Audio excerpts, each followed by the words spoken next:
हाँ, आपको last turn पे क्वांटम नंबर्स पे काम करा रहे थे, NL, ML और MS। जैसे मान लीजिए क्लोरीन है, इसका एटॉमिक नंबर 17 है। एटॉमिक नंबर आपको गिवन है 17। अब इसका जब हम कॉन्फ़िगरेशन लिखेंगे तो उसके लिए आपको N+L 1 2 3 4 5, मान लो N+L 5 तक हम वेरियस ऑर्बिटल्स को इंक्रीजिंग एनर्जी ऑर्डर में अरेंज करना चाहते हैं। हर ऑर्बिटल के लिए एक N होता है, एक L होता है, और उस ऑर्बिटल के लिए एक ML होता है। हर ऑर्बिटल की एक प्रिंसिपल क्वांटम नंबर होती है कि वो ऑर्बिटल कौन से शेल को बिलोंग कर रहा है। किसी भी कमरे को हम लोग कह सकते हैं ना कि वो कौन से मोहल्ले में है कमरा, उस मोहल्ले के कौन से मकान में है। तो अगर कोई ऑर्बिटल है जिसमें इलेक्ट्रॉन है तो वो ऑर्बिटल कौन से शेल का है, उस शेल में तमाम सब शेल्स होते हैं, उसके कौन से सब शेल का है। तो N और L ये दो ऐसी वैल्यूज हैं जिनसे डिसाइड होती है ऑर्बिटल की एनर्जी। N जितना ज्यादा होगा एनर्जी उतनी ज्यादा होती है, लेकिन एनर्जी को पूरी तरह डिसाइड करने में L का भी रोल है। अगर हाइड्रोजन एटम का मामला है जिसके पास केवल एक इलेक्ट्रॉन है, तो उस केस में एनर्जी केवल N से डिसाइड होगी। लेकिन अगर मल्टी इलेक्ट्रॉन एटम है, एक से ज्यादा इलेक्ट्रॉन्स हैं, तो एनर्जी N और L दोनों के सम से डिसाइड होगी। तो N+L 5 किसके लिए होता है? N+L 5 होता है 5s के लिए, 4p के लिए और 3d के लिए, और ये एनर्जी का बढ़ता क्रम है। अगर N+L 3 ऑर्बिटल्स के लिए इक्वल होगा तो जिसमें जिसका N कम उसकी एनर्जी कम। अब 4 जो है वो किसके लिए है? 4 है 4s के लिए और 3p के लिए, तो ये एनर्जी का बढ़ता क्रम है। 3 किसके लिए है? 3s और 2p के लिए, ये एनर्जी का बढ़ता क्रम है।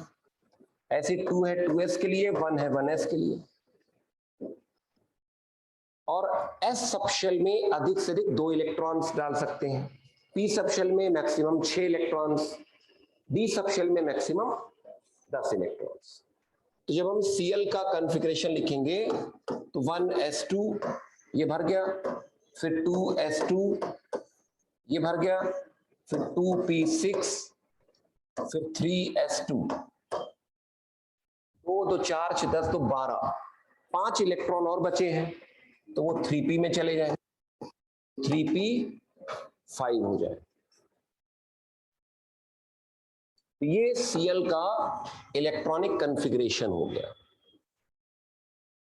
अब जब हम इस Cl के इलेक्ट्रॉनिक कॉन्फ़िगरेशन का ऑर्बिटल डायग्राम बनाएंगे, ऑर्बिटल डायग्राम, तो उसमें हम सबसे पहले ये जाने कि इसमें जो वैलेंस शेल है, जो कि अल्टीमेट शेल होता है, अल्टीमेट शेल सबसे आखिर वाला जो शेल है वो क्या है? 3s2 3p5, यानी अल्टीमेट शेल में 7 इलेक्ट्रॉन्स, 3s2 3p5। अब इसके पहले वाले शेल को हम लोग क्या बोलेंगे? Penultimate shell. पेनल्टीमेट शेल क्या होगा? 2s2 2p6, मतलब ये क्लोरीन के 17 इलेक्ट्रॉन्स का न्यूक्लियस के अराउंड वेरियस ऑर्बिटल्स में अरेंजमेंट है। इसमें जो तीसरा शेल है वो अंतिम शेल कहलाएगा, उसका कॉन्फ़िगरेशन 3s2 3p5 है, और जो उसके पहले वाला शेल है उसको पेनल्टीमेट शेल बोलेंगे, और जो उसके पहले वाला शेल होगा उसको बोल देंगे एंटी पेन अल्टीमेट शेल। वो क्या होगा? 1s2। तो अल्टीमेट शेल, पेनल्टीमेट शेल और एंटी पेनल्टीमेट शेल।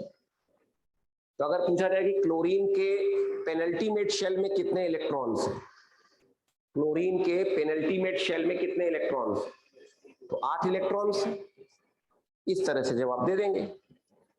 अब इन 17 इलेक्ट्रॉन्स का जो हमें इलेक्ट्रॉनिक कॉन्फ़िगरेशन दिख रहा है, 1s2 फिर 2s2 2p6 3s2 3p5, इसका जब हम वैलेंस शेल का ऑर्बिटल डायग्राम बनाएंगे, ऑर्बिटल डायग्राम, तो देखिए कैसे बनाएंगे। 3s में 2 इलेक्ट्रॉन है। पहला इलेक्ट्रॉन अगर हमने ऐसा भरा है तो दूसरा इलेक्ट्रॉन ऐसे होगा, तो ये 3s2 हो गया। अब 3p6 की बात करते हैं, ये हो गया 3p5, तो ये 3p हो गया।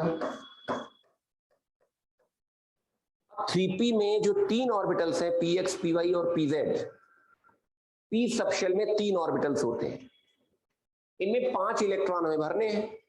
तो यहां पे हुंड का रूल आता है, Hund rule of maximum multiplicity.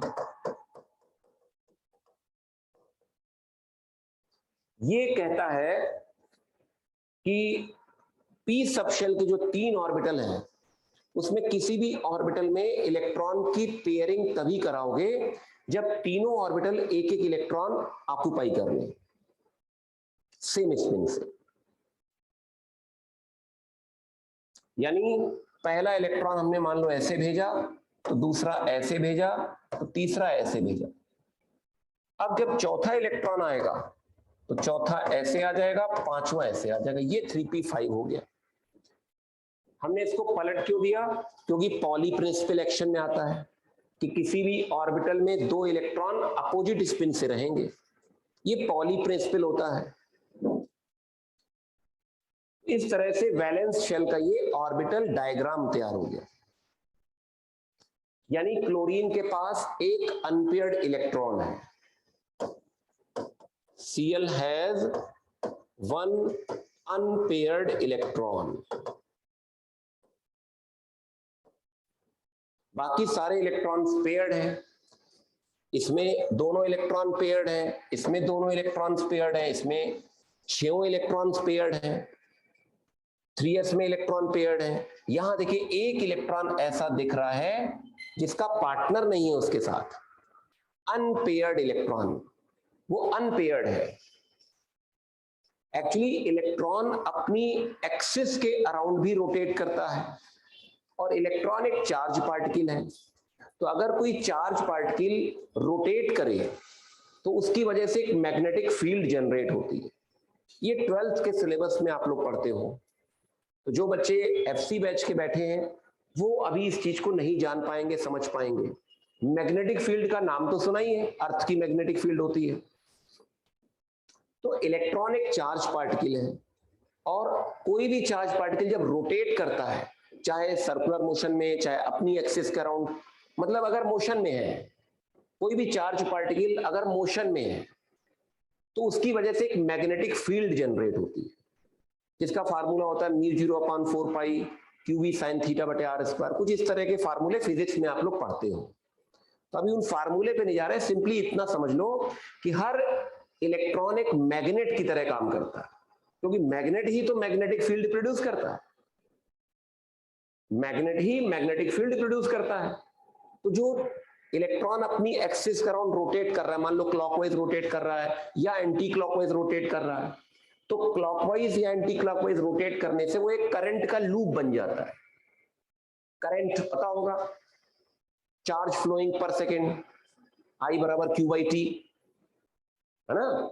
किसी पर्टिकुलर क्रॉस सेक्शन से कितना चार्ज पर सेकेंड फ्लो कर रहा है, वही तो करंट होती है। तो ये सब फिजिक्स की बातें हैं जो हम लोग इलेक्ट्रो में पढ़ते हैं, लेकिन थोड़ा बहुत आइडिया हम लोग को चार्ज और करंट का होता है। तो अगर इलेक्ट्रॉन अपनी एक्सिस के अराउंड स्पिन कर रहा है क्लॉकवाइज या एंटी क्लॉकवाइज, तो ऐसे में वो एक करंट लूप की तरह बिहेव कर रहा है। और जो करंट लूप होता है वो एक मैग्नेट की तरह बिहेव करता है।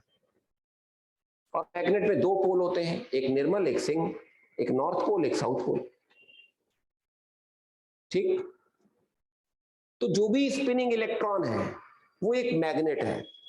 अकेला इलेक्ट्रॉन अपने आप में एक मैग्नेट है, मतलब ये भी मैग्नेट है, ये भी मैग्नेट है, सब हर electron is a magnet, small tiny, बहुत छोटा सा मैग्नेट है, उसकी वजह से मैग्नेटिक फील्ड है।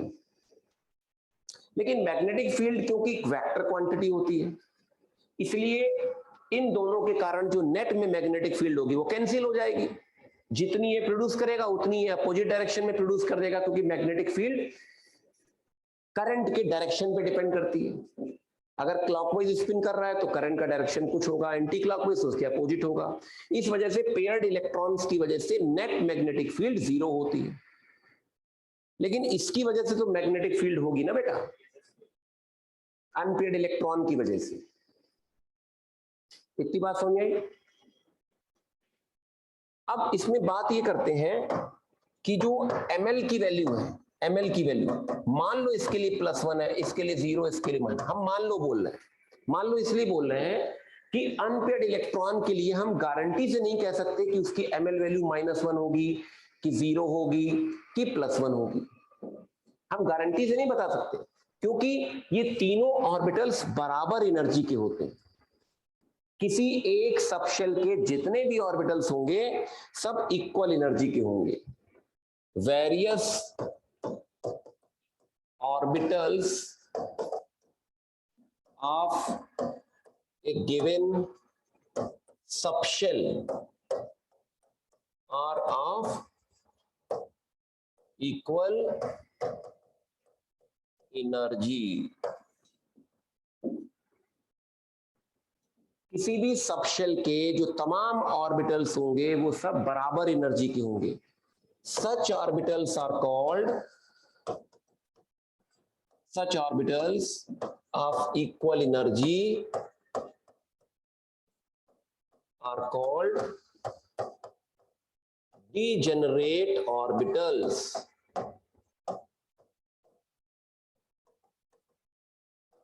इनको डिजेनरेट ऑर्बिटल्स बोलते हैं। ऐसे ऑर्बिटल्स को टेक्निकली क्या नाम देते हैं? डिजेनरेट। इसमें एनर्जी की आवाज आ रही है? डिजेनरेट की स्पेलिंग में एनर्जी की आवाज आ रही ना, बस इससे ही समझ लो। केमिस्ट्री में जो शब्दावली है, जो टर्मिनोलॉजी है, वो थोड़ी डिफिकल्ट तो है, क्योंकि वो इंग्लिश नहीं है, और हम लोग तो अंग्रेज भी नहीं, हम लोग तो हिंदुस्तानी, हम लोग को तो हिंदी भी ढंग से नहीं आती। तो भाषा के मामले में साइंस पढ़ने वाले बच्चे बहुत वीक होते हैं लैंग्वेज के मामले में, तभी तो आप लोग साइंस सब्जेक्ट लेते हो। और जिनकी लैंग्वेज पे कमांड होता है वो लैंग्वेज वाले सब्जेक्ट लेते हैं, आर्ट सब्जेक्ट ले लेते हैं, फिर वो सिविल सर्विसेज की तैयारी बहुत अच्छे से आराम से कर लेते हैं, IAS PCS बन जाते हैं, बड़े बड़े कमिश्नर बन जाते हैं, उनकी भाषा पे पकड़ अच्छी होती है, या नेता बन जाते हैं। जो साइंस साइड के बच्चे होते हैं उनकी भाषा पे पकड़ बहुत वीक होती है, ठीक है। इसीलिए आपने देखा होगा कि जो है साइंस साइड के व्यक्ति को अगर कह दो कि तुम किसी बात पे लेक्चर दो, तो वो लेक्चर अपने सब्जेक्ट पे तो दे लेगा, लेकिन इन जनरल भाषा में वीक होने की वजह से वो संतुलित को बात ना कर पाए, ठीक है। तो इस वजह से ये जो डिजेनरेट टर्म है, ये आप लोगों को हो सकता है कठिन लग रहा हो, लेकिन जानना तो है ही। तो मान लीजिए 5D सबशेल है, 5D सबशेल। अब उस 5D सबशेल के जो 5 ऑर्बिटल्स होंगे, कौन कौन से? dxy, dyz, dzx, dx² - y² और dz², ये पांचों कहलाएंगे डिजेनरेट ऑर्बिटल्स।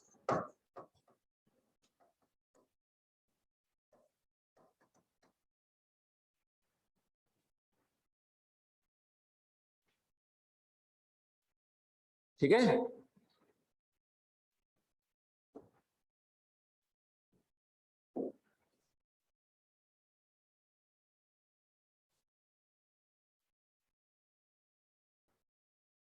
ऐसी पी सबशेल के मान लीजिए 4p सबशेल है,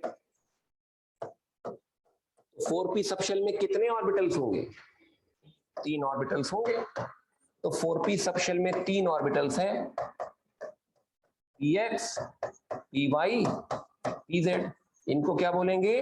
डिजेनरेट ऑर्बिटल्स।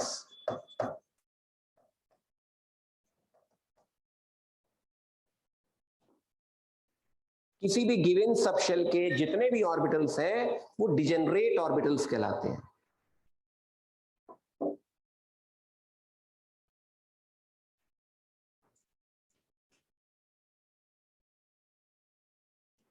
अब डिजेनरेट ऑर्बिटल्स में जब हम इलेक्ट्रॉन की फिलिंग करेंगे, मान लो हम इलेक्ट्रॉन की फिलिंग कर रहे हैं, तो पहला इलेक्ट्रॉन हम किसी में भी डाल सकते हैं। पहला इलेक्ट्रॉन हम px में या py में या किसी में भी, क्योंकि तीनों बराबर एनर्जी के हैं।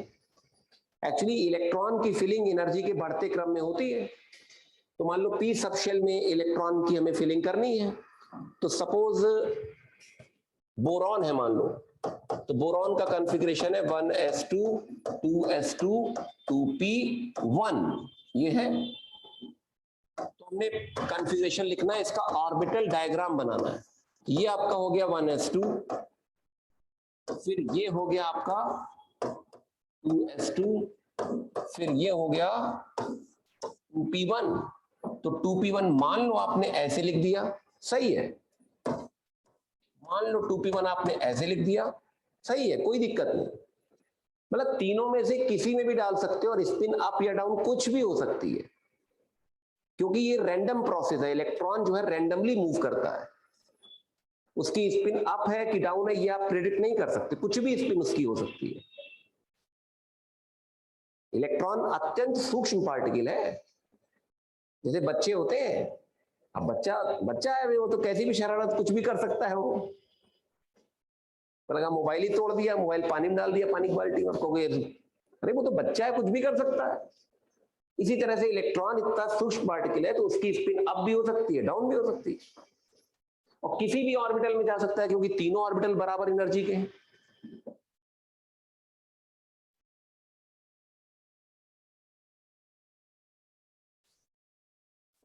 अब हुंड का रूल देखो क्या कहता है। मान लीजिए हम ये कहते हैं, सपोज इसमें ऑक्सीजन का केस आता है, 1s2 2s2 2p4, ऑक्सीजन का केस। अब इसमें आपने 1s2 ऐसे भर दिया, फिर 2s2 ऐसे भर दिया। अब जो 2p है 2p4, तो 2p4 कैसे भरेंगे? एक तरीका है, हुंड रूल क्या कहता है कि किसी भी सबशेल के जितने भी डिजेनरेट ऑर्बिटल्स हैं, जब तक वो एक एक इलेक्ट्रॉन सेम स्पिन से ऑक्युपाई न कर ले, तब तक आप इलेक्ट्रॉन की पेयरिंग नहीं करेंगे। ये 2p4 हो गया। इलेक्ट्रॉन की पेयरिंग किसी भी डिजेनरेट ऑर्बिटल में तभी होगी जब उस सबशेल के सभी डिजेनरेट ऑर्बिटल्स एक एक इलेक्ट्रॉन सेम स्पिन से ऑक्युपाई ना हो जाए। ये हुंड रूल कहलाता है। यानी ये हो गया आपका करेक्ट कॉन्फ़िगरेशन। इसी तरह से एक पॉसिबिलिटी हो गई है, एक पॉसिबिलिटी। ऐसी दूसरी पॉसिबिलिटी हम देखो लिख रहे हैं, 1 2 3 4, ये भी करेक्ट है।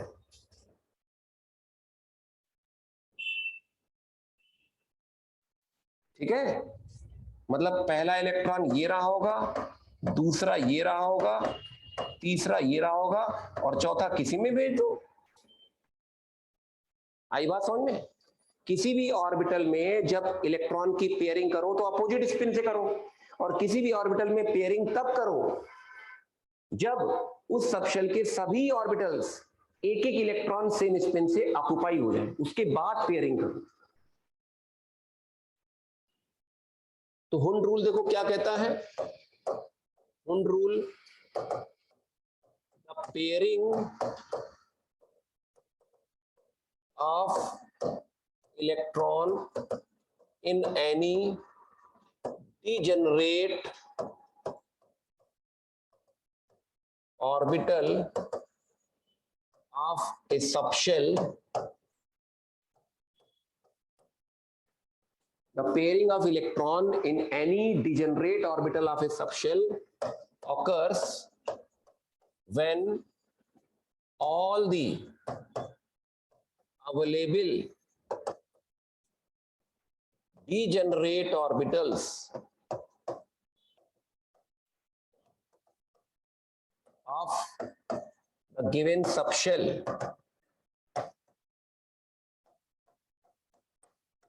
occupy a single electron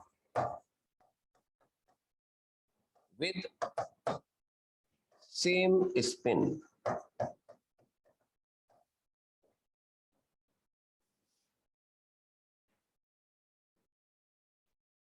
अब इसका मतलब क्या है? कई बार भाषा का मतलब नहीं समझ में आता। इसका मतलब यह है कि किसी भी सबशेल के जो भी डिजेनरेट ऑर्बिटल्स हैं, उनमें से किसी भी डिजेनरेट ऑर्बिटल में इलेक्ट्रॉन की पेयरिंग तभी होगी जब उस सबशेल के सभी डिजेनरेट ऑर्बिटल एक एक इलेक्ट्रॉन सेम स्पिन से ऑक्यूपाई हो जाएंगे।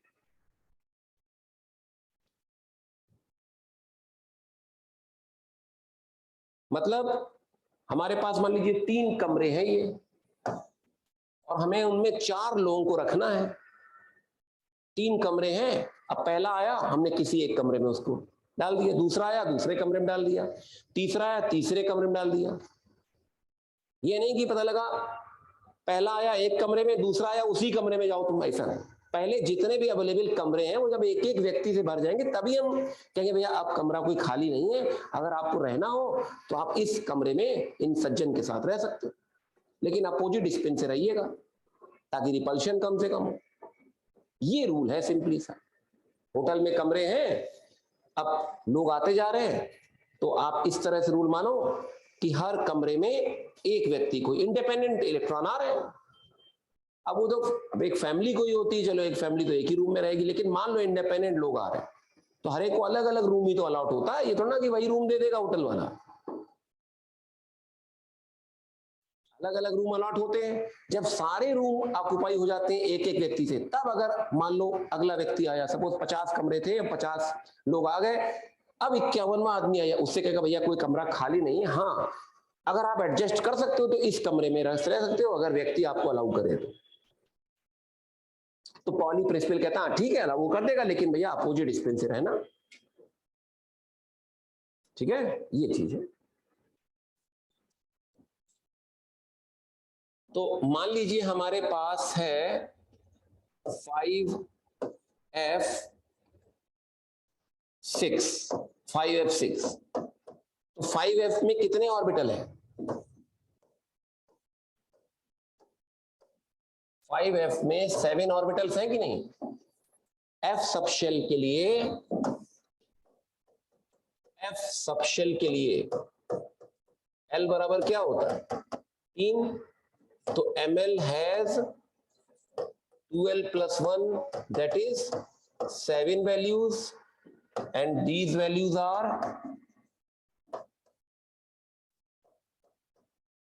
-3 -2 -1 0 +1 +2 +3। तो f सबशेल में 7 ऑर्बिटल हैं। अब मान लीजिए आपको f6 करना है, तो एक तरीका हमने क्या किया, 1 2 3 4 5 6, एक तरीका हमने ये अपनाया। अब दूसरा तरीका देखते हैं।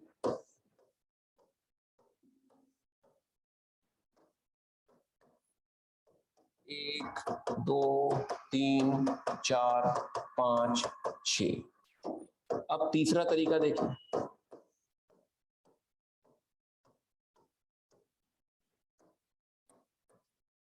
एक 2 3 4 5 6। चौथा तरीका देखिए।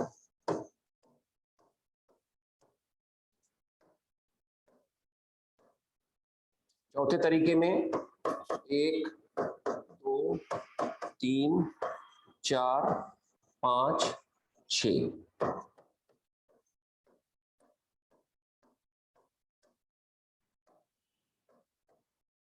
1 2 3 4 5 6।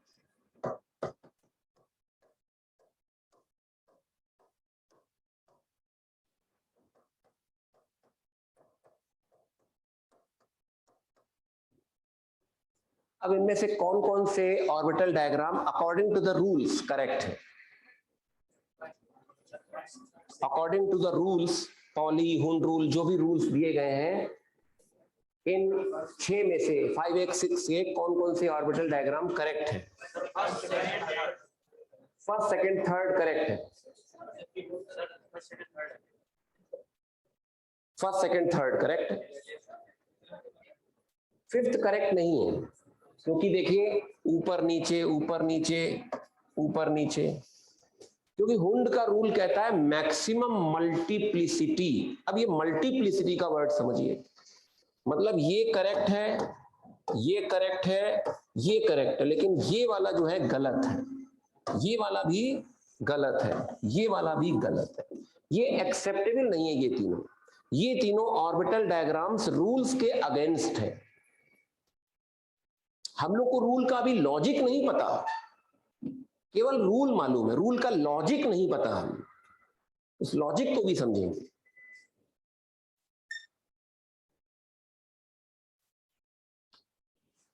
तो पहले तो ये समझिए मल्टीप्लिसिटी क्या होती है। स्पिन मल्टीप्लिसिटी, जो भी इलेक्ट्रॉन है उसकी स्पिन वैल्यू या तो प्लस हाफ होगी या माइनस हाफ होगी। ठीक, अगर सारे इलेक्ट्रॉन, मान लो इलेक्ट्रॉन्स हैं, अब पहले केस बताओ स्पिन वैल्यू कितनी होगी? Spin value, total spin value कितनी होगी? हर इलेक्ट्रॉन की स्पिन वैल्यू या तो प्लस हाफ होती है या माइनस हाफ होती है। तो बताओ पहले केस में टोटल स्पिन वैल्यू क्या होगी?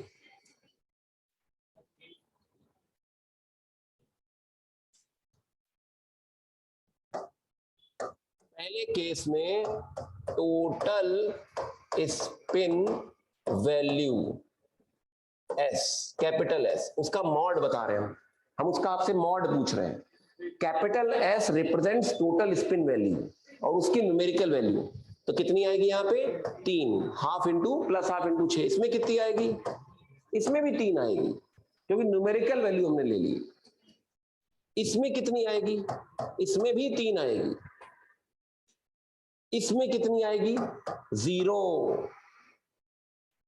देखिए कैसे, minus half plus half, minus half plus half, minus half plus half, 0 हो गई। लास्ट वाले में देखो कितनी आएगी? Plus half minus half plus half minus half plus half minus half, 0 आएगी। इसमें कितनी आएगी? 3 आएगी। बताइए। तो हुंड रूल कहता है मैक्सिमम मल्टीप्लिसिटी हो। अब मल्टीप्लिसिटी क्या है जरा समझना। जो मल्टीप्लिसिटी है वो होता है 2 mod s प्लस 1। ये स्पिन मल्टीप्लिसिटी का फार्मूला है जो बहुत कम स्टूडेंट्स पढ़ते हैं आईआईटी जेईई की तैयारी के दौरान। मतलब ये चीज कॉमन नहीं है। अगर 100 बच्चे तैयारी कर रहे हैं तो हो सकता है 10 ही बच्चे इस चीज को जानते हैं।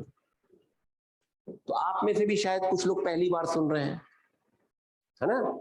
स्पिन वैल्यू तो सुना होगा, लेकिन स्पिन मल्टीप्लिसिटी ये शायद पहली बार जान रहे होंगे। 2 mod s प्लस 1। तो हुंड का रूल कहता है कि इलेक्ट्रॉनिक कॉन्फ़िगरेशन ऐसा हो, ऑर्बिटल्स में इस तरह से इलेक्ट्रॉन अरेंज्ड हो ताकि मल्टीप्लिसिटी मैक्सिमम हो। अब मल्टीप्लिसिटी मैक्सिमम कब होगी? जब s का मॉड मैक्सिमम होगा।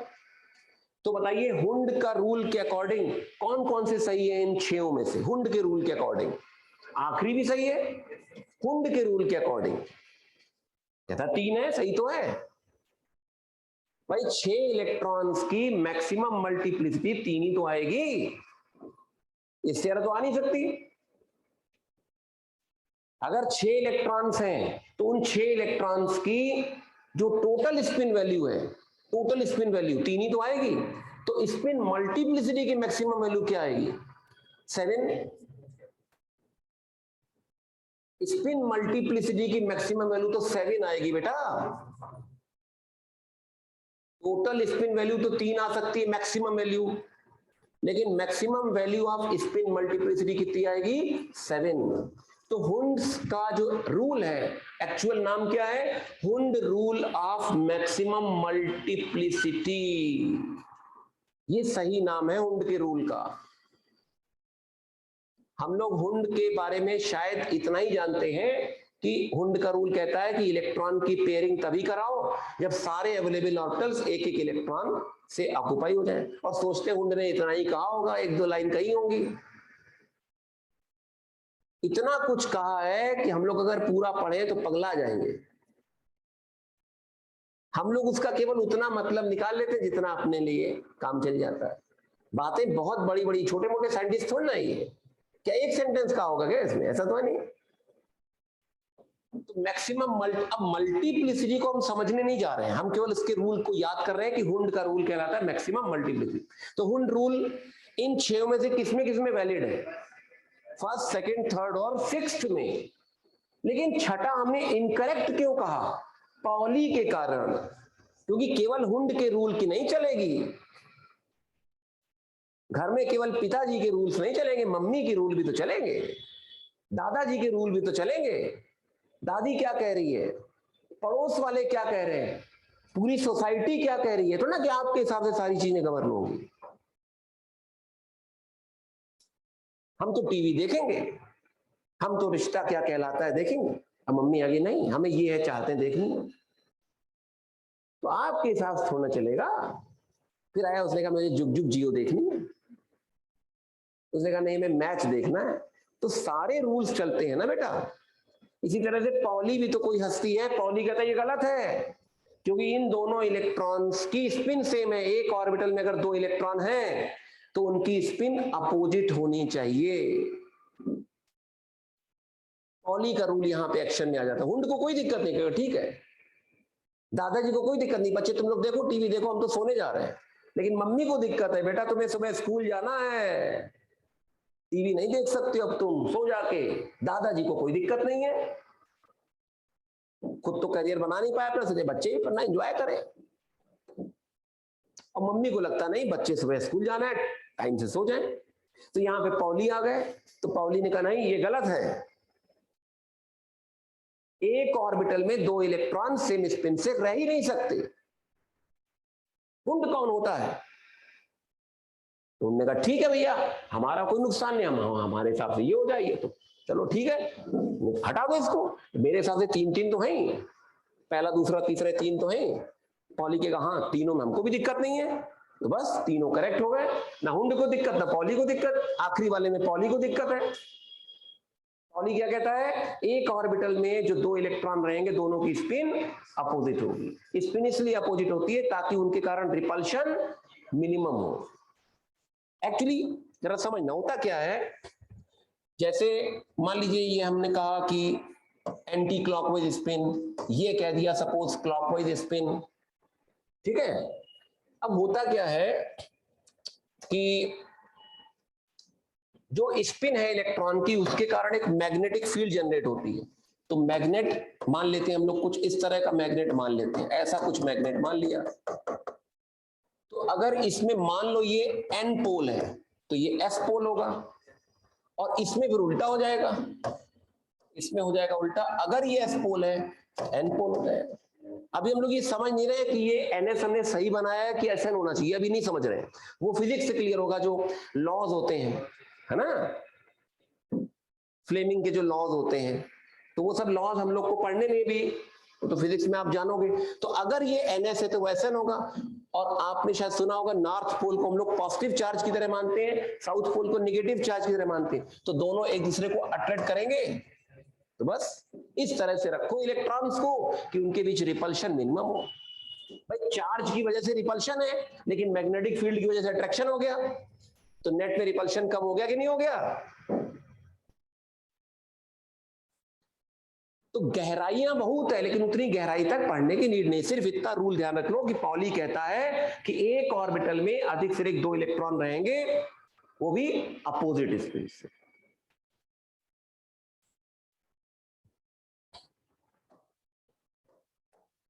अब मान लीजिए 5f8 लिखना है, 5f9 जरूर लिखना है, सपोज 5f9 लिखना है।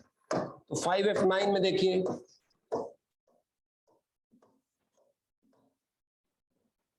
तो 1 2 3 4 5 6 7 8 9, ये पहला हो गया। दूसरा देखिए,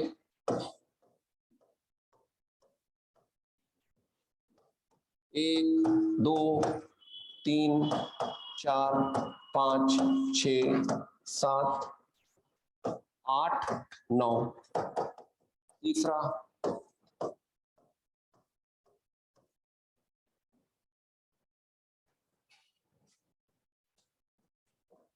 एक, दो, तीन, चार, पाँच, छ, सात, आठ, नौ।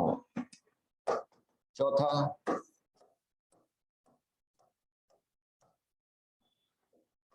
एक, दो, तीन, चार, पाँच, छ, सात, आठ, नौ। पांचवा,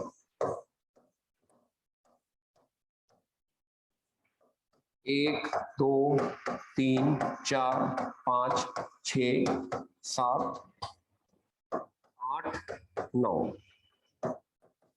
छठा,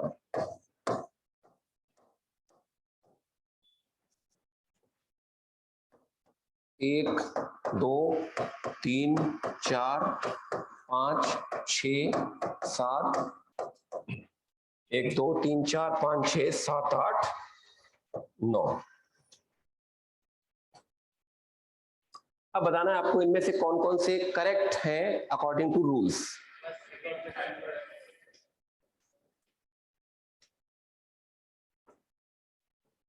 पहला, दूसरा, तीसरा करेक्ट है। पहला करेक्ट है, दूसरा करेक्ट है, तीसरा करेक्ट है। चौथे में क्या गलती है? अभी सारे ऑर्बिटल्स एक एक इलेक्ट्रॉन ऑक्युपाई कर नहीं रहे हैं और आपने इलेक्ट्रॉन की पेयरिंग शुरू करा दी, तो हुंड को इसमें गुस्सा आई। हुंड्स रूल जो है वो वायलेट हो रहा है। अब इसमें आइए, इसमें हुंड को कोई दिक्कत नहीं है, लेकिन पॉली रूल वायलेट हो रहा है इसमें। Pauli's rule violated. अब इसमें देखिए, एक, दो, तीन, चार, पांच, ये कैसे हो गए भैया? सेम स्पिन से ऑक्युपाई होने चाहिए ना। कौन सा रूल वायलेट हो रहा है? पॉली को कोई दिक्कत नहीं है, वुंड को दिक्कत है।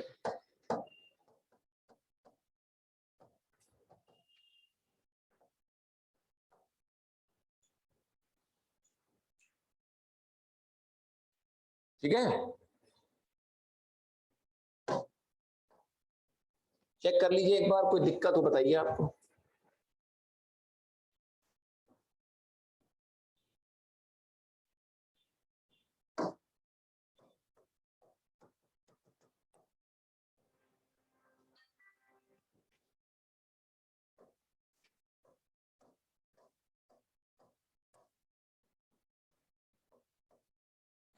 एक, दो, तीन, चार, पांच, छ, सात, आठ, नौ। इसमें कौन सा रूल वायलेट हो रहा है? दोनों। इसमें दोनों रूल वायलेट हो रहे हैं, both rule violated.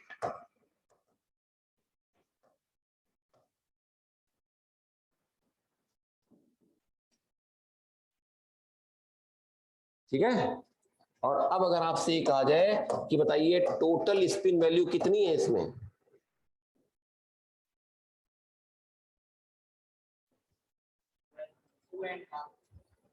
Total spin value कितनी है? 2.5 है। 5 ही तो अनपेड इलेक्ट्रॉन है।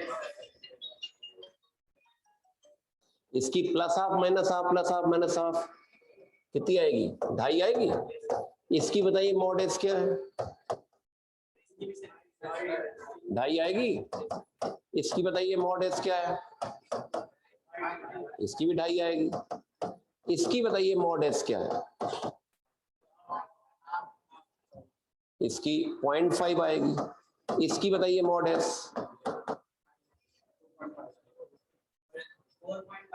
4.5। चेक करो।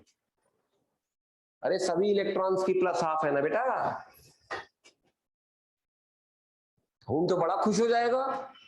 अरे मल्टी मतलब स्पिन वैल्यू और बढ़ गई, अरे मजा आ गया। लेकिन पॉली कहेगा रुको, इतना मजा मत लो, एक लिमिट होती है हर चीज की। दिन भर टीवी देखिए, तुम रात में भी टीवी देखोगे, समझ गए बात को। लिमिट होती है हर चीज की, ये नहीं कि आप बढ़ाते चले जाओ, दूसरे रूल्स भी तो हैं। इसमें बताइए मॉड एस क्या आएगा।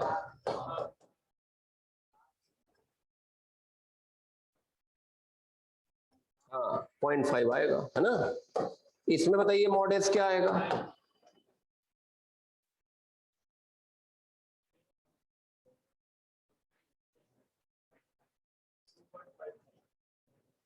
ढाई आएगा।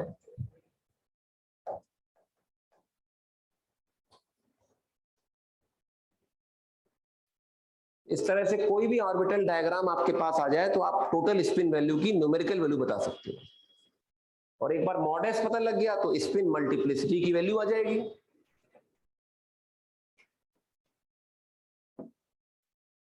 ठीक है।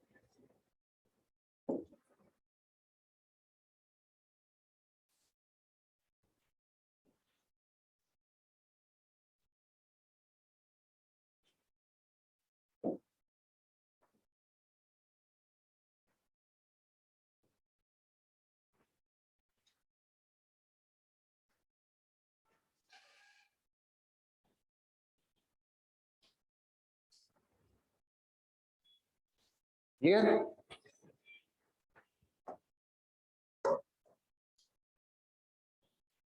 अब देखिए जैसे मान लो 16 सल्फर है, इसका कॉन्फ़िगरेशन मैंने लिखा 1s2 2s2 2p6 3s2 3p4।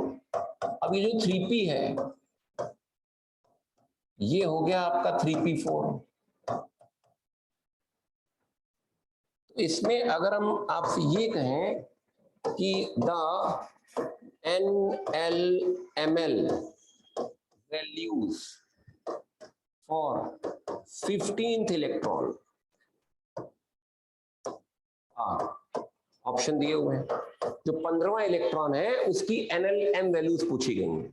हम आपको ऑप्शन दे रहे हैं 3 1 -2 3 0 0 C 3 -1 +1 3 1 0।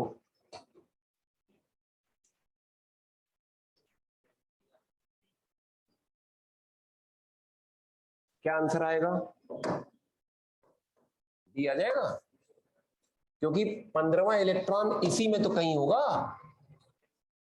भाई। यहां तक कितने इलेक्ट्रॉन से 2 2 4 से 10 2 12, 15वां इलेक्ट्रॉन इसी में कहीं है। कोई भी 15वां इलेक्ट्रॉन हो सकता है।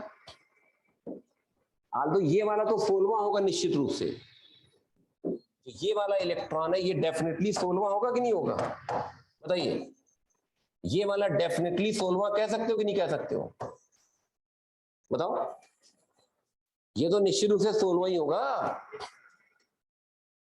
बताइए। लेकिन 15वां इलेक्ट्रॉन तो कोई भी हो सकता है ना, ये लेकिन 16वां निश्चित रूप से यही होगा। तो अगर हम आपसे ये कहें कि द NLMS और 16th इलेक्ट्रॉन,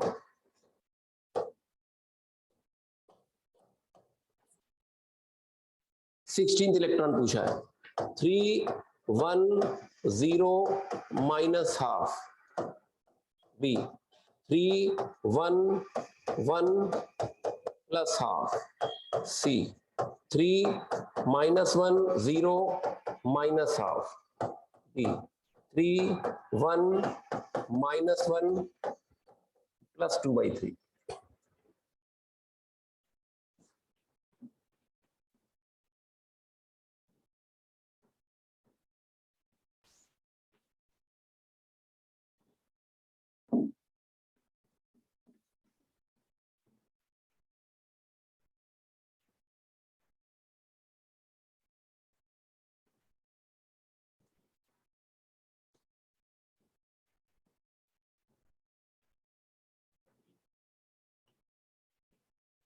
क्या आंसर आएगा?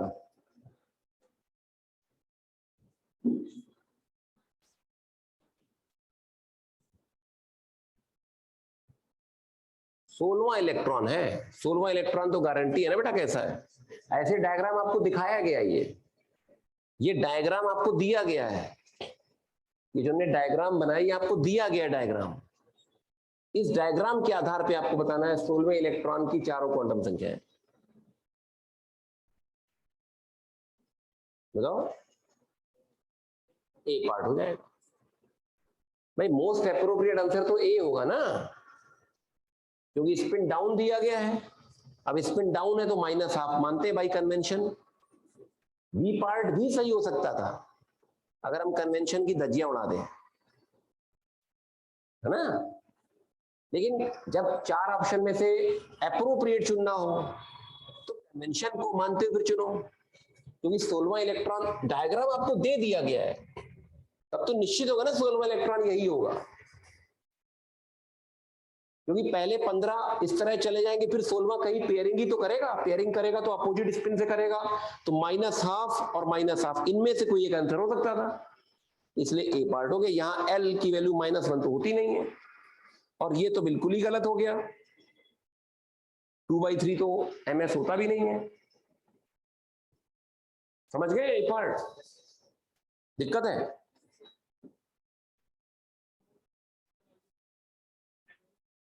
ml फाइंड नहीं कर सकते, कुछ भी कह सकते। मैंने आपसे क्या फाइंड थोड़ा ना करनी है आपको, आपको पॉसिबल बताना है। ml की वैल्यू +1 भी हो सकती है, 0 भी हो सकती है, -1 भी हो सकती है, किसी भी ऑर्बिटल में पेयरिंग हो सकती है ना बेटा। हमने आपसे कब कहा कि ml फाइंड आउट करो 16वें इलेक्ट्रॉन? हमने तो ये कहा आपसे कि इन चारों में से मोस्ट एप्रोप्रिएट वैल्यू क्या होगी। ml आपको फाइंड आउट नहीं करना है, ना कोई पूछेगा आपसे, ना हम कर पाएंगे, ठीक है।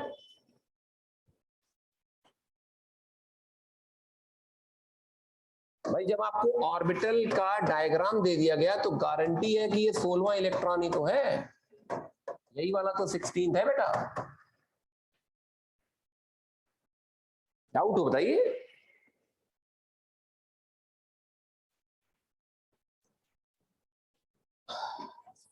अरे क्या करते हैं लोग, पूरा डिलीट हो गया, सेव ही नहीं हो पाया।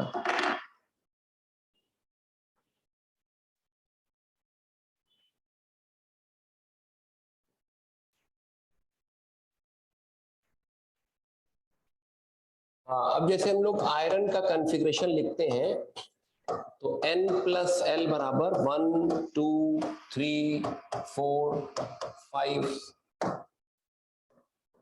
5 के लिए क्या लिखते हैं? 5s 4p 3d। इसके लिए 4s 3p, इसके लिए 3s 2p, इसके लिए 2s, इसके लिए 1s, है ना। ये है। अब इसका जब कॉन्फ़िगरेशन लिखेंगे तो 1s2 2s2 2p6 3s2 3p6 4s2 और 3d6, ये कॉन्फ़िगरेशन आएगा। आबो प्रिंसिपल के अकॉर्डिंग। आबो किसी साइंटिस्ट का नाम नहीं है, बल्कि एक जर्मन वर्ड है। आबो साइंटिस्ट नहीं है, ये एक जर्मन वर्ड है जिसका मतलब होता है building up.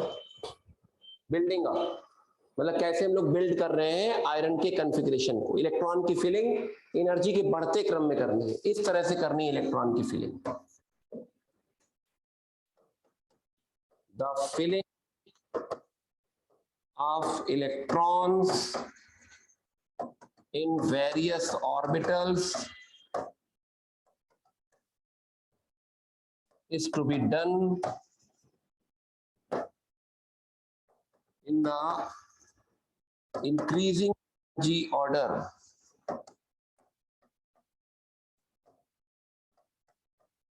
of the orbitals.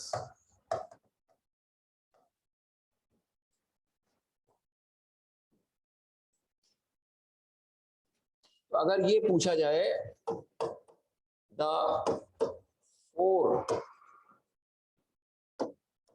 quantum numbers of 26th electron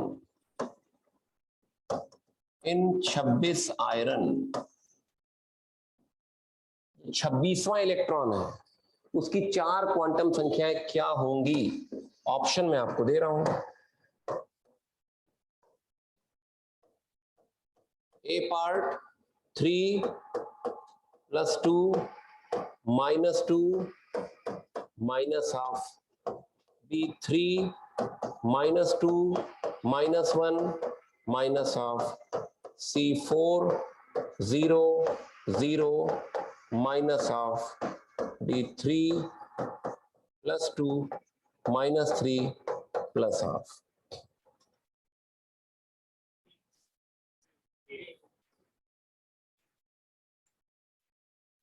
तो 26वां इलेक्ट्रॉन इसी में तो आएगा बेटा। तो n और l तो 3 और 2 हैं। अब 3 और 2 किस में दे रखे हैं? केवल a और लास्ट पार्ट में।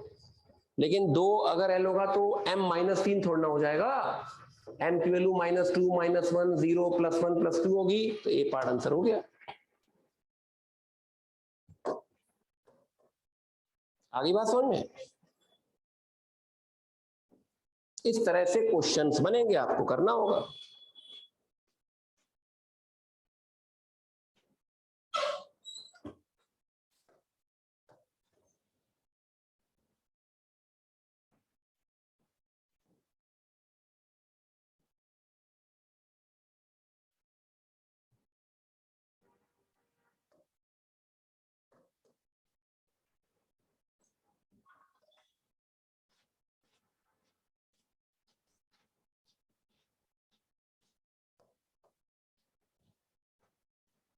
अब हम अगला क्वेश्चन इसमें पूछ रहे हैं, the value of n + l + ml for any unpaired electron in 26 Fe। किसी भी अनपेयर्ड इलेक्ट्रॉन के लिए n + l + ml की वैल्यू पूछ रहे हैं हम आपसे। ए पार्ट हम आपको ऑप्शन दे रहे हैं, 4 8 2 4.5।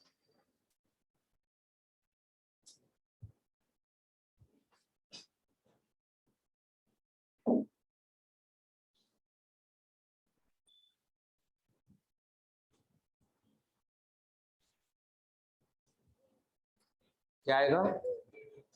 ए पार्ट, बी पार्ट 8,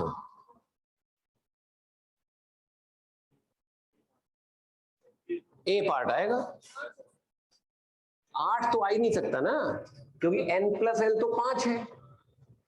भाई अनपेयर्ड इलेक्ट्रॉन कहां पे है? अनपेयर्ड इलेक्ट्रॉन जो है वो 3D में ही तो है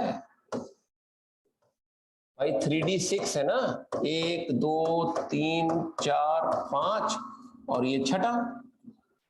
तो अनपेयर्ड इलेक्ट्रॉन तो यही तो है बेटा, यही तो अनपेयर्ड इलेक्ट्रॉन्स हैं। और ये कौन सा ऑर्बिटल है? 3D। तो अनपेयर्ड इलेक्ट्रॉन के लिए n = 3 है, l = 2 है, तो ml क्या होगा? -2 -1 0 +1 +2।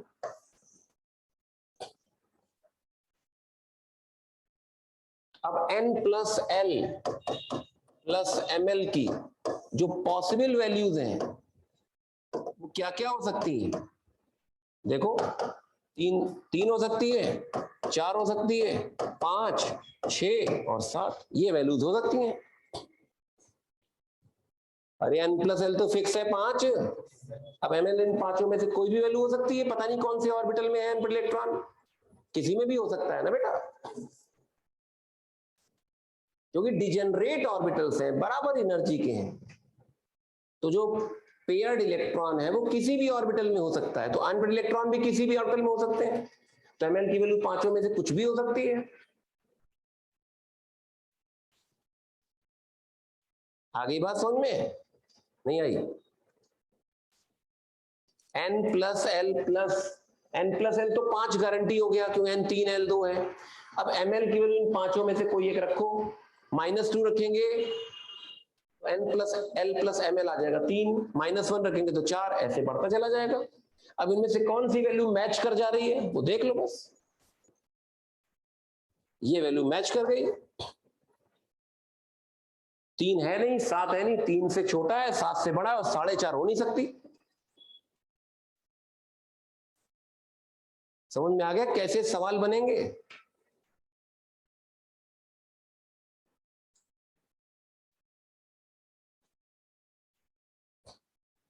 नहीं समझ में?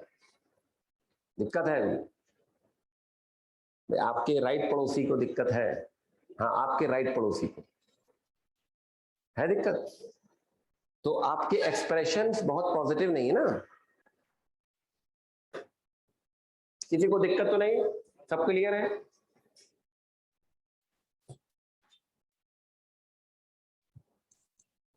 अच्छा, अब जब हम लोग आयरन का कॉन्फ़िगरेशन लिखने की शुरुआत करते हैं, जब इलेक्ट्रॉन की फिलिंग करते हैं, तब तो आप वो प्रेस पे लगाते हैं, लेकिन लिखने के बाद जब हम किसी के सामने प्रस्तुत करें वो कॉन्फ़िगरेशन, तो उसका तरीका क्या होना चाहिए?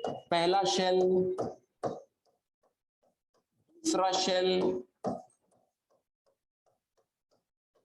तीसरा शेल और चौथा शेल, ऐसे आपको प्रस्तुत करना है किसी के सामने। ठीक है? अब यहां तक आप कैसे पहुंचे, उस व्यक्ति को नहीं पता कि कैसे आपने ये लिखा है। इसके लिए आपने आबो प्रिंसिपल की हेल्प ली है, और हेल्प ली है तो क्या कॉन्फ़िगरेशन आएगा? 4s2 3d6 आएगा, क्यों? लेकिन जब फाइनली आप लिखें तो ऐसे लिखने की आदत डालें। हम आपको ऐसे लिखना डायरेक्ट सिखा देंगे बिना आबो प्रिंसिपल के। पहले तो इस बात को आप समझो कि ऐसे लिखने की नीड क्या है, आबो प्रिंसिपल से लिखने में क्या दिक्कत है। आबो प्रिंसिपल एक्चुअली बहुत एलिमेंट्री लेवल पे काम आता है, हायर लेवल पे उससे आपको नुकसान हो सकता है, इसलिए ऐसे लिखने की आपको आदत डालनी है। क्योंकि अब अगर हम कहें कि इसमें से 2 इलेक्ट्रॉन निकालिए,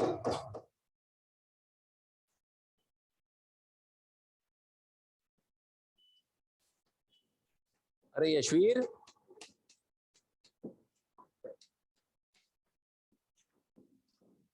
इसमें से 2 इलेक्ट्रॉन अगर निकालने को कहा जाए तो किस में से निकालोगे? 4s में से निकालेंगे।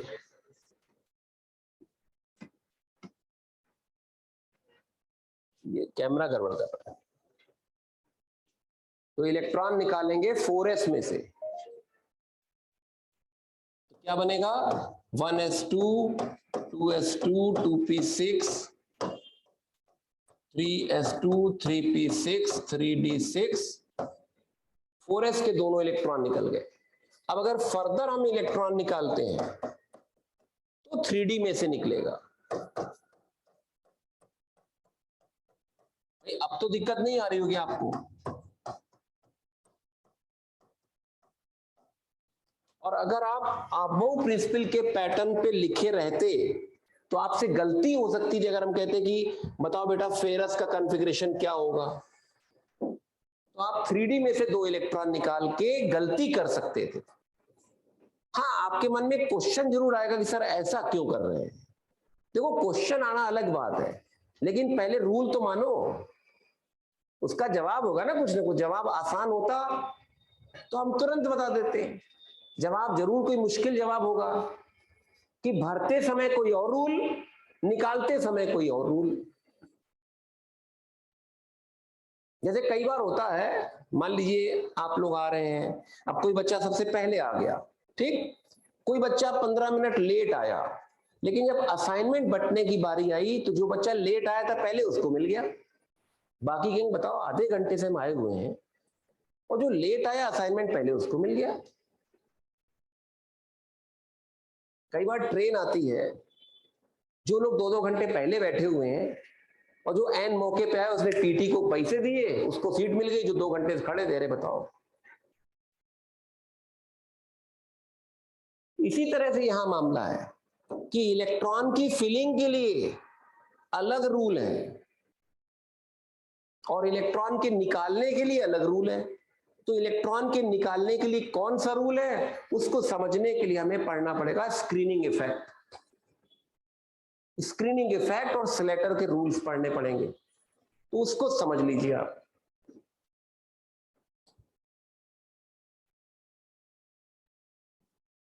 उसको समझने के पहले क्वेश्चन हम लोग कर लेते हैं। Calculate the total n plus l plus ml value for all the unpaired electrons in 26 ferric.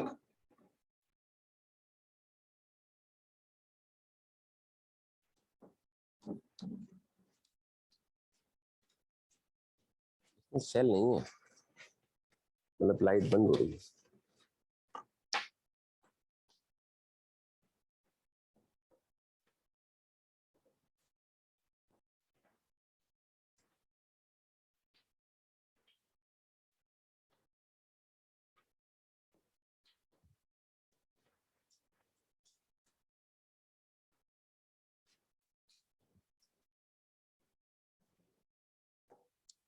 Chlorine की सेकेंड एक्साइटेड स्टेट के लिए जो 5 अनपेयर्ड इलेक्ट्रॉन है, उन 5 में से 3 अनपेयर्ड इलेक्ट्रॉन है 3p में, 2 अनपेयर्ड इलेक्ट्रॉन है 3d में। In second excited state of Cl, the unpaired electrons are distributed as follows: 3 unpaired in 3p orbitals, 2 unpaired in 3d orbitals. The n plus l value for the unpaired electrons are 3 plus 1, 3 plus 1, 3 plus 1, 3 plus 2, 3 plus 2. So total n plus l is equal to 4 plus 4 plus 4 plus 5 plus 5, यानी 22। ये है।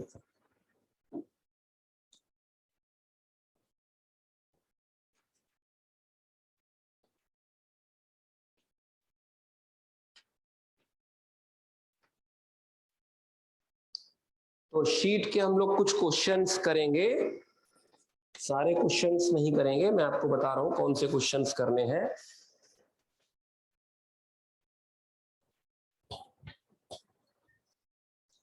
Sheet दे देना, assignment आज का booklet.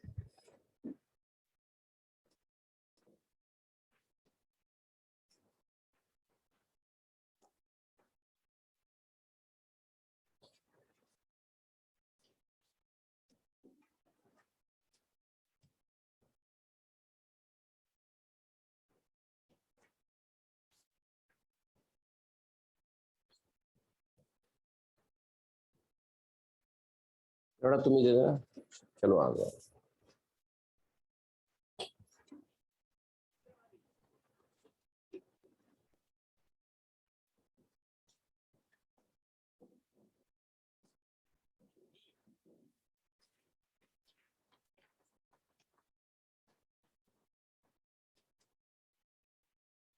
हाँ देखिए, इसमें जो क्वेश्चन आपको अटेम्प्ट करने हैं,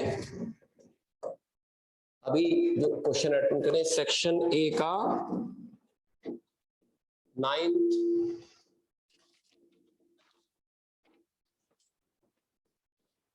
11th,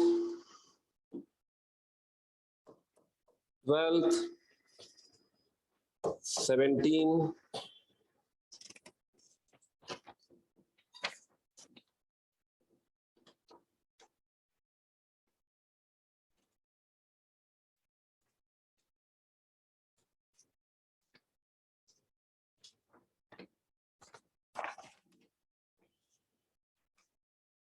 पैंतीस,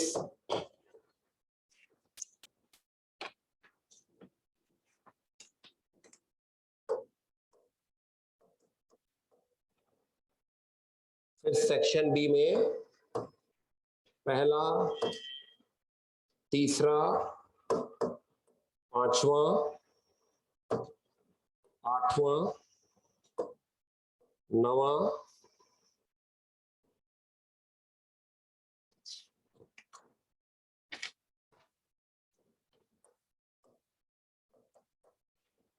सेक्शन सी में पहला,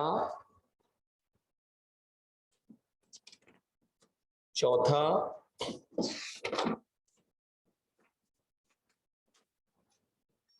बारहवां। ये क्वेश्चन आपको अभी अटेम्प्ट करने हैं। आंसर देखिए पीछे दिए हैं।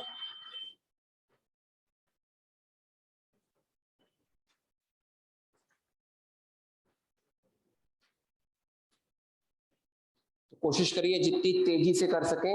जो क्वेश्चन सरल लगे पहले उसको अटेम्प्ट करिए।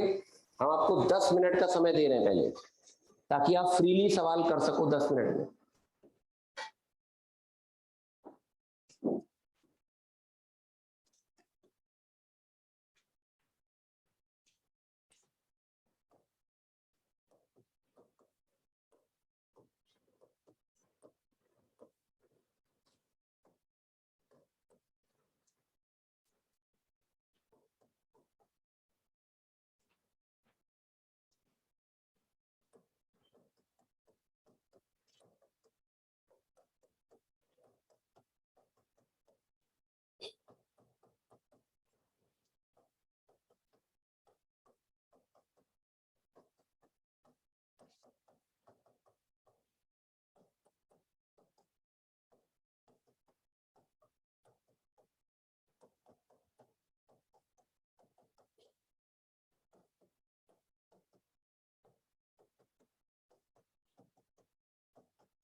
अब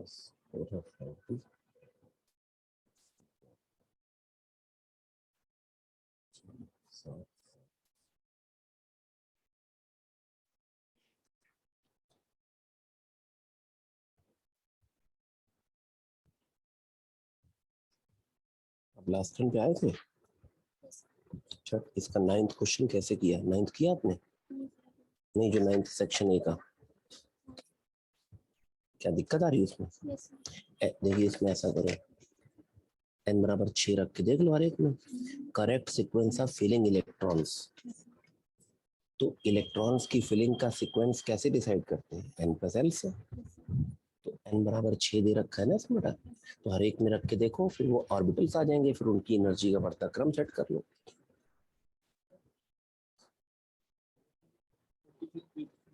क्रिप्टन है, हाँ बिल्कुल, तो वो करना पड़ेगा। एक मिनट, इसमें तो भर सकते हैं। इसमें ये लिख रहा है ना, ओनली वन इलेक्ट्रॉन, केवल एक इलेक्ट्रॉन आपको भरना है, एक इलेक्ट्रॉन केवल भरना है। हाँ हाँ, तो आखिरी इलेक्ट्रॉन के लिए पूछा है, तो पहले वो 6 इलेक्ट्रॉन का डायग्राम 5वें के लिए दे रखा है। आपने ये गलत लिखा है ना, 1s to 2p4 थोड़ा होगा, 1s के बाद तो 2s भरोगे बेटा।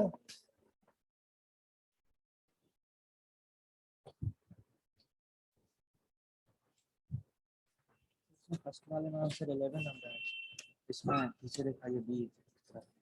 ढंग से करो बेटा, आएगा आंसर। एक बार मैं करके देखता हूँ, किसका? सेक्शन बी है, सेक्शन बी करके देखता हूँ।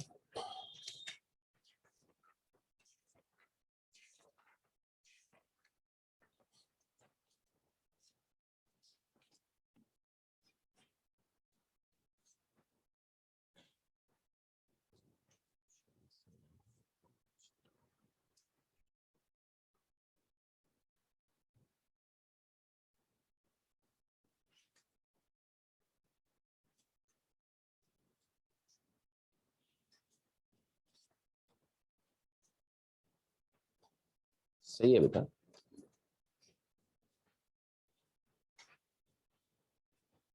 ये 9th क्वेश्चन किया नहीं किया? n बराबर 6 रख के देखो, जैसे n बराबर 6 दे रखा है, 6 रखोगे तो सारे ऑर्बिटल्स आ गए, फिर उन ऑर्बिटल्स की एनर्जी का बढ़ता क्रम डिसाइड करो, उसी क्रम में फिलिंग होगी।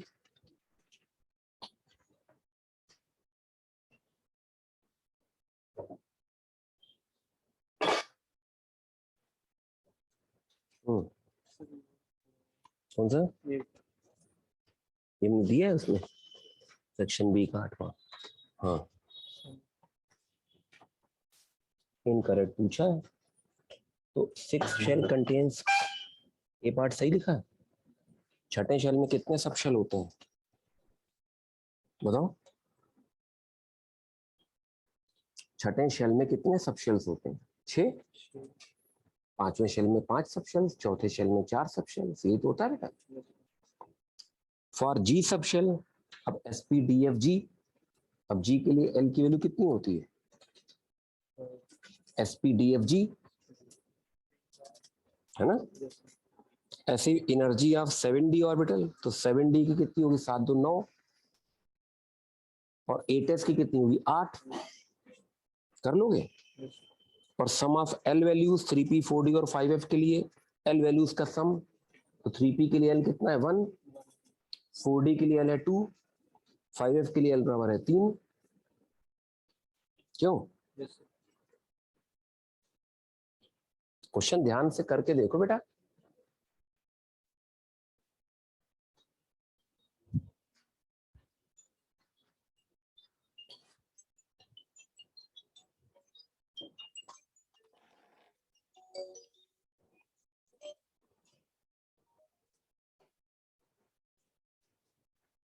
हो गया वो क्वेश्चन? क्या निकाला आंसर? ये सर आ गया, लेकिन इसमें n+l वैल्यूज होते हैं। हर एक के लिए n+l निकालो। भाई इसके लिए क्या है, 6s है ना बेटा, 6s है, ये देखो 6s, ये क्या है 4f है, ये क्या है 6p, ये वाला देखो, पहले ए पार्ट देख रहे हैं, फिर 5d, अब हर एक के लिए n+l निकालो, इसके लिए 6 हो गया, इसके लिए 4 और 3 7 हो गया, 6 और 1 7 हो गया, 5 और 2 7 हो गया। ये आपको पता नहीं l की वैल्यू 0 1 2 3 SPDF G, 9th आ गया।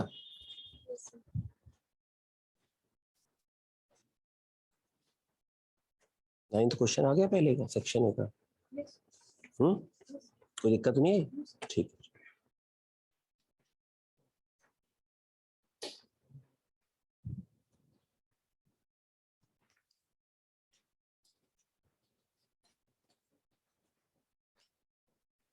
कौन सा क्वेश्चन, 11 सेक्शन ए का लिखा है, if the quantum number for the 5th electron, तो पहले कार्बन का कॉन्फ़िगरेशन लिखो 1s2 2s2 2p2, अब पांचवा इलेक्ट्रॉन तो 2p में होगा, है ना, तो 2p में पांचवा छठा दिखाओ, तो पांचवें के लिए दे रखा है, तो n और l, m और s दे रखा है, तो पांचवें इलेक्ट्रॉन के लिए जो ml है वो छठे के लिए ml थोड़ा ना होगा, छठे के लिए तो ml या तो -1 होगा या 0 होगा, समझ में आई बात।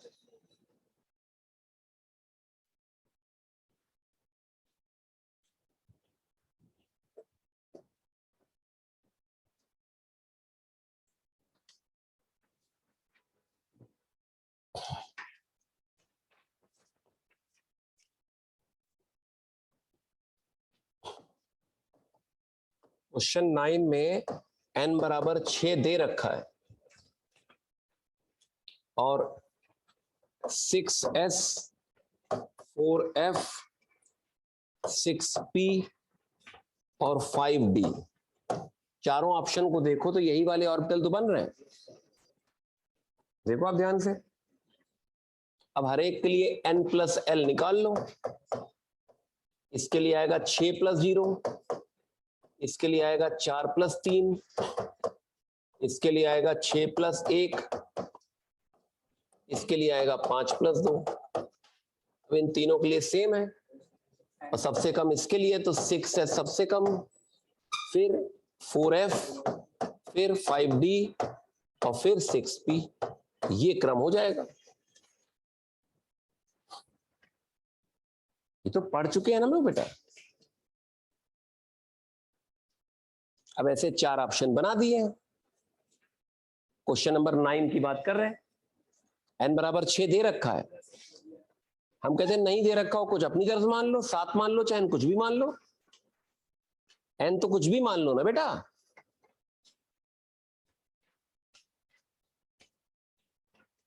क्यों, n बराबर 6 दे रखा है बेटा क्वेश्चन में, तो हर ऑप्शन को चेक करो, नहीं तो ये देखो कि ऑप्शन में क्या क्या है, ऑप्शन में ns है, n-2f है और np है और n-1d है। अब n बराबर 6 रख दिया, फिर इन 4 ऑर्बिटल्स को एनर्जी के बढ़ते क्रम में अरेंज कर दो।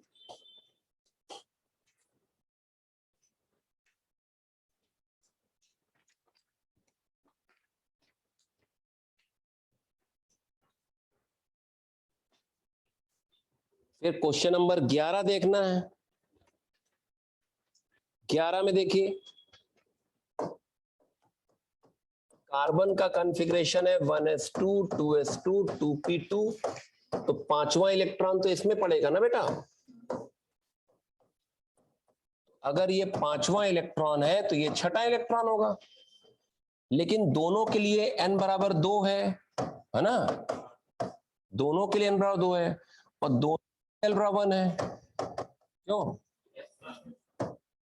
केवल ml में ही तो फर्क आएगा, इन्होंने पांचवें के लिए ml दे रखा है 1, तो इसके लिए ml -1 होगा या 0 होगा, और ms अगर इसके लिए +½ है तो इसके लिए भी तो +½ होगा बेटा,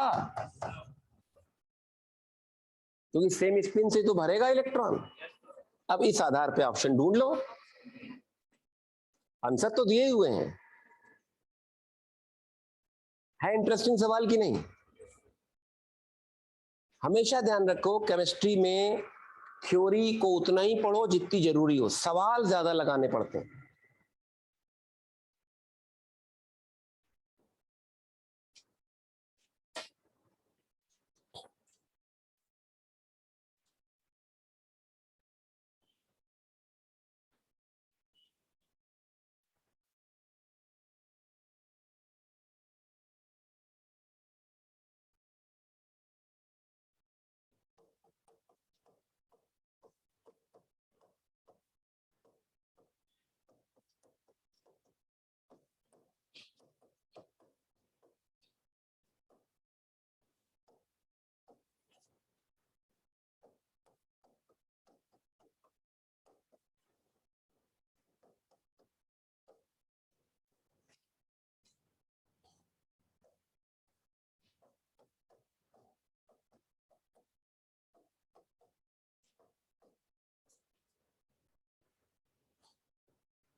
क्या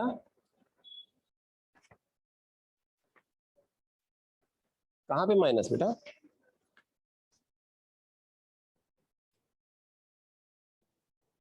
11वें क्वेश्चन की बात कर रहे हैं, सही तो दिया है।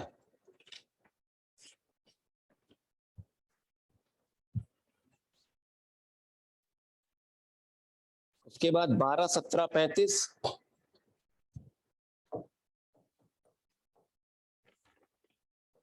magnetic quantum number for the last electron in sodium।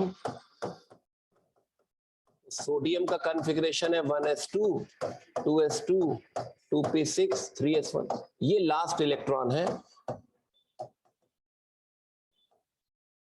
अब इसके लिए n बराबर 3 है, l बराबर 0 है, ml बराबर 0 है और ms बराबर +½ या -½ कुछ भी हो सकता है ना।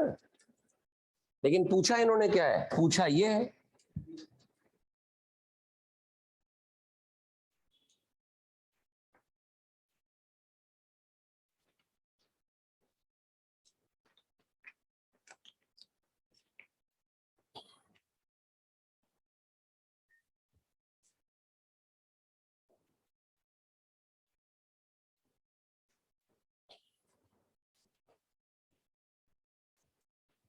क्वेश्चन 17 देखिए, maximum number of electrons in 36 krypton.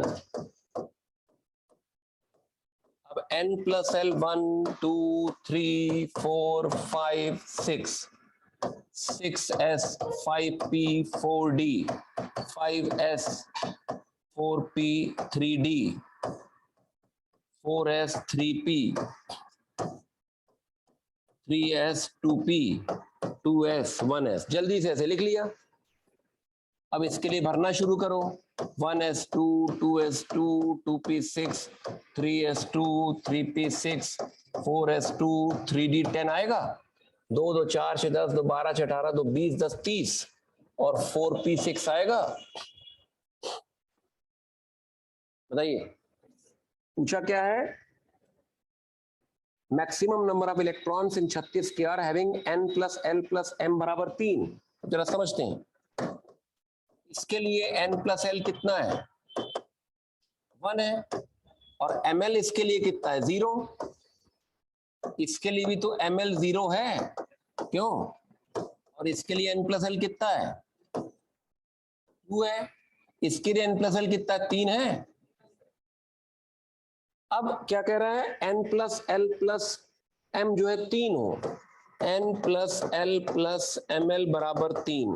अब जरा समझना, 2p में जो ml की वैल्यू क्या क्या होगी? +1 0 और -1। अब n प्लस एल तो 3 है। अब n plus L plus ml बराबर 3 कब बनेगा? जब ml बराबर 0 कर दोगे। ml 0 करते ही 2p का एक ही ऑर्बिटल तो आएगा। तो ऐसे में 2 ही इलेक्ट्रॉन तो बेटा आएंगे इसमें, क्यों? दो ही इलेक्ट्रॉन तो आएंगे जिनके लिए ये कंडीशन होगी।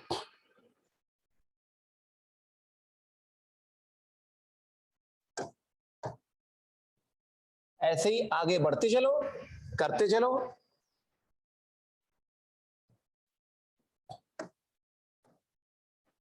देखो बेटा, ये जो 2p6 है, तो 2p6 में इस तरह से इलेक्ट्रॉन भरे हुए हैं। अब ml की वैल्यू जो है +1 0 -1 और n+l 3 है।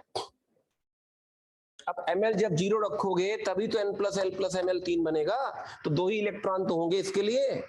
अब आइए 3s2 में, 3s2 में n+l+ml 3 ही तो आएगा, तो दो इलेक्ट्रॉन ये हो गए,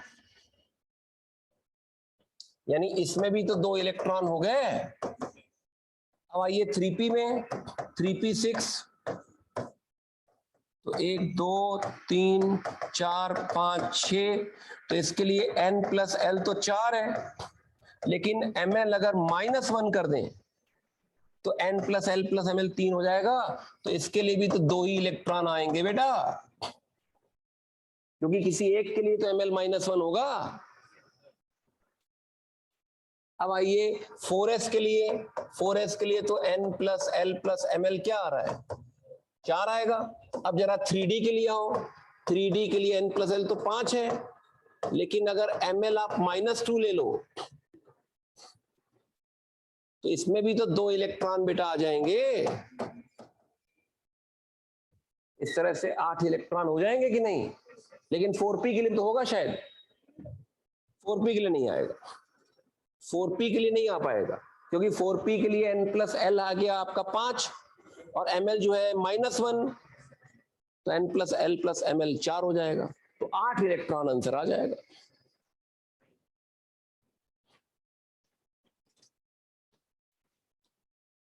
दोबारा समझाएं इसको।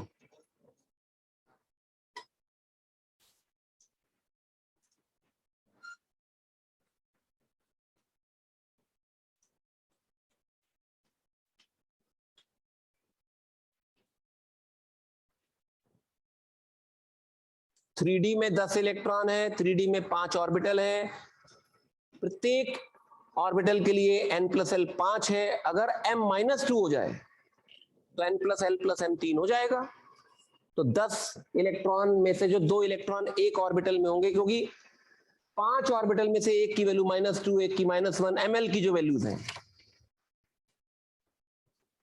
भाई, 3d जो 10 है उसमें जो ml की वैल्यूज हैं क्या क्या है, -2 -1 0 +1 +2, तो दो इलेक्ट्रॉन ये हैं, दो इलेक्ट्रॉन ये हैं, दो इलेक्ट्रॉन ये हैं, दो इलेक्ट्रॉन ये हैं, यही तो 3d10 है। फॉर ईच इलेक्ट्रॉन n+l कितना है, 5, क्योंकि n बराबर 3 है और l बराबर 2 है। लेकिन जैसे ही ml -2 रख दोगे तो इन दोनों इलेक्ट्रॉन्स के लिए, फॉर दीज इलेक्ट्रॉन्स n+l+ml बराबर 3 हो जाएगा। इस तरह से क्वेश्चन करना है, मतलब आपको जो कंडीशन दी गई है उस कंडीशन को सेटिस्फाई करने वाले 3d10 में दो ही इलेक्ट्रॉन्स तो हैं।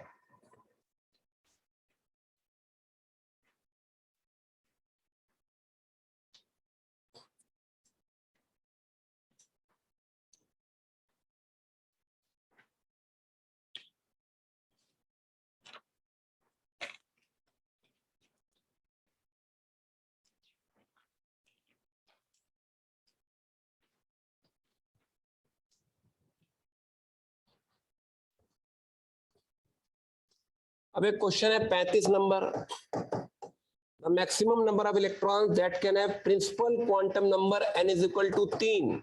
अब n is equal to 3 में नंबर ऑफ ऑर्बिटल्स कितने होते हैं, n² मतलब 9 होंगे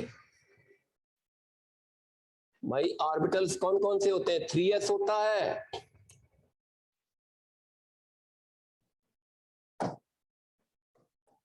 इसमें होता है 3s 3p और 3d, और 3s में कितने ऑर्बिटल, एक ऑर्बिटल, 3p में कितने ऑर्बिटल, 3 ऑर्बिटल्स, और 3d में 5 ऑर्बिटल्स, तो 9 ऑर्बिटल्स हो गए।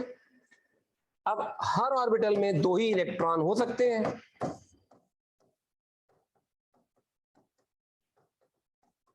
पूछा क्या गया है, मैक्सिमम नंबर ऑफ इलेक्ट्रॉन्स, अधिक से अधिक कितने इलेक्ट्रॉन्स होंगे जिनका n बराबर 3 हो और ms बराबर -12 हो। भाई 9 ऑर्बिटल्स हैं, अब अधिक से अधिक 18 इलेक्ट्रॉन्स होंगे, 18 में से 9 इलेक्ट्रॉन का प्लस हाफ होगा, 9 का माइनस हाफ होगा, अधिक से अधिक, क्योंकि पता नहीं कॉन्फ़िगरेशन कैसा है, मैक्सिमम पूछा है, तो आंसर 9 आ जाएगा।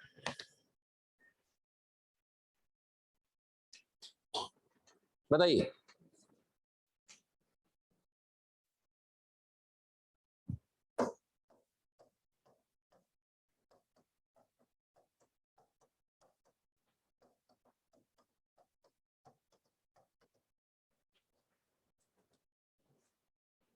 अधिक से अधिक 18 इलेक्ट्रॉन्स होंगे।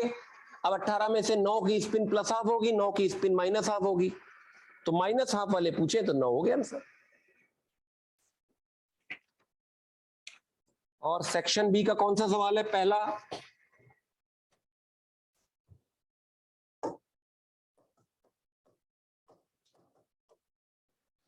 The number of subshells in n बराबर 5, n बराबर 5 में सबशेल्स कितने होंगे, 5 सबशेल्स होंगे, कौन कौन से, S P D F G। फिर कह रहे हैं maximum number of electrons A p orbital can accommodate, A p orbital can accommodate maximum of 2 electrons. कोई भी ऑर्बिटल, चाहे d ऑर्बिटल हो चाहे f ऑर्बिटल हो, 2 ही इलेक्ट्रॉन तो एकोमोडेट कर सकता है, वो था p subshell. p subshell can accommodate maximum of 6 electrons. समझ में आई बात, कमरे की बात कही है, वो कमरा P मकान का कमरा है या D किसी भी मकान का कमरा हो, मकान की बात नहीं कि इस मकान में कितने इलेक्ट्रॉन रह सकते हैं, कमरे में पूछा है, कमरा कोई भी होगा 2 इलेक्ट्रॉन अधिक से अधिक रह सकते हैं। चाहे किसी अमीर का कमरा हो, कमरा बड़ा होगा, गरीब का कमरा छोटा होगा, रहेंगे अधिक से अधिक 2 ही लोग। लेकिन मकान की बात अगर पूछेंगे तो देखना पड़ेगा P मकान है कि D मकान है कि F मकान है। अगर कहते 10वें मोहल्ले का 10वें शेल का, बताओ F सबशेल, 10वें मोहल्ले के F सबशेल में मैक्सिमम कितने इलेक्ट्रॉन्स आ सकते हैं, 10वें मोहल्ले के 10वें शेल के, आपसे कहा गया 10वें शेल के F सबशेल में मैक्सिमम कितने इलेक्ट्रॉन्स आ सकते हैं। The maximum number of electrons are present in F subshell of n बराबर 10। बताइए क्या आंसर आएगा,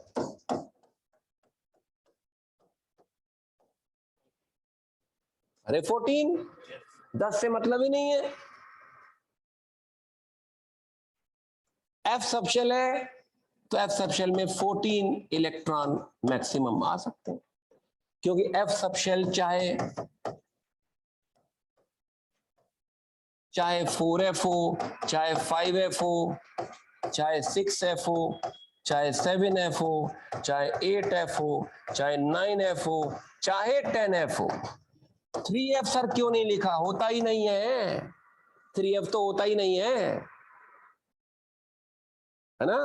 थर्ड में तो केवल 3 ही सबशेल होते हैं, sp_d, 3f होता कहां है? तो चाहे कोई भी f सबशेल हो, केवल साइज में फर्क होगा, लेकिन मैक्सिमम इलेक्ट्रॉन्स हर एक में 14 ही तो आ पाएंगे। 4f सबशेल का साइज छोटा होगा, 10f सबशेल का साइज बहुत बड़ा होगा, लेकिन नंबर ऑफ इलेक्ट्रॉन्स मैक्सिमम 14 आ पाएंगे, क्योंकि f subshell, each f subshell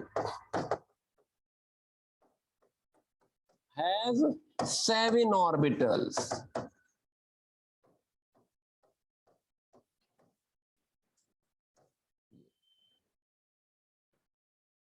और each orbital can accommodate maximum of 2 electrons, तो 14 इलेक्ट्रॉन्स आंसर हो जाएगा।